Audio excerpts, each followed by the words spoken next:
Hello! Welcome to my YouTube channel. I'm Rubinoy Vlog. Nagising ko lang po ngayong umaga at nakita ko si nanay nag-iigib. Hindi ko muna siya pinauwi. Pinakapi ko muna siya. Kaya ito, naghulog ako ng ₱5 para magkapi. Ako tapos na. By the way mga kabidang, yung binunutan ko pala, medyo okay na siya. Nakapagsalita na ako ng okay. Pero hindi pa masyado nabubuka yung bibig ko. Kasi medyo makarot-karot pa ko. Tapos mamaya may customer ako, nire-reban ko dahil alam niyo na, wala na tayong budget. Ayan, pinakapi ko muna si nanay. One eternity later. Ito na yung customer ko. Tapos, ito po yung texture ng buhok niya. Pero hindi katuwi. 1 and 2 months. Paninihiya. Mahigit na 1 taon. Tapos, hindi nagpapatreatment. Kaya tingnan mo yung buhok niya. Tapos, riban lang yan. Hindi niya pinapatreatment. Satisfied na daw siya sa mga riban nila. At saka ito yung ginagamit ko na gamot. Ayan, na-applyan na natin. Tapos, hindi natin isasagad dito sa baba kasi riban pa to. Mamaya na to lalagyan. Ulit to. Dapat yung virgin muna. Tapos, bago tayo mag-apply, mag-iwan tayo ng 1 inch para hindi siya lumikit sa anin. Yan ang ating tatandaan. Kasi pag nalagyan yung anin niya, mas maunang maluto at saka mapuputol yan. Mapanod yung customer natin mga kabita mo. Sige, mag-apply na ako ng gamot.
Ayan, ang kabilang tapos na ako mag-apply ng gamot.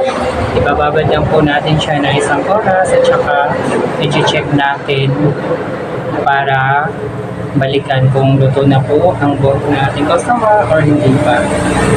Ayan.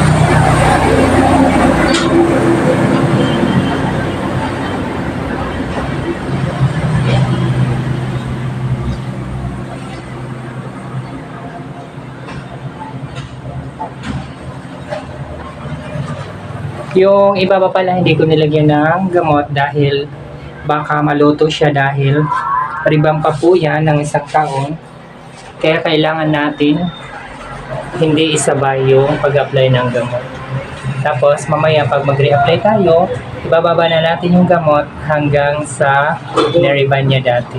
Ayan, i-update ko na lang kayo mamaya pagtapos na ako magbanlaw at mag-blower. One eternity later. Mag-focus na po tayo sa pagbanlaw. Hindi ko na pinakita sa inyo kung paano ko siya i-reapplyan.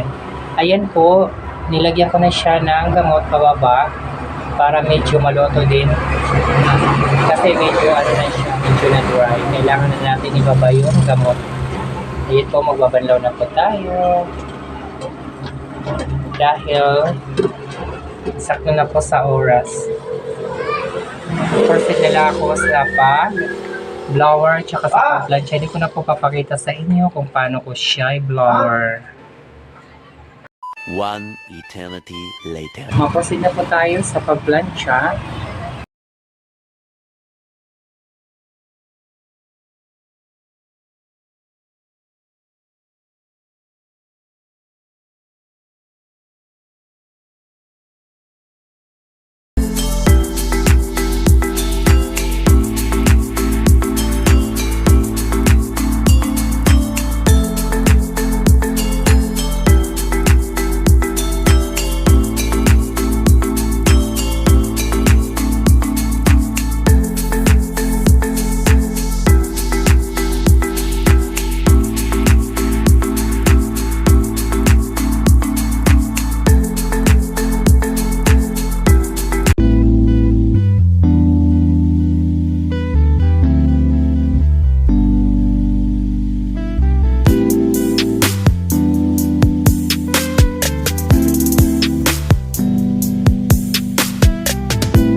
bidang, tapos na ako mag-plancha.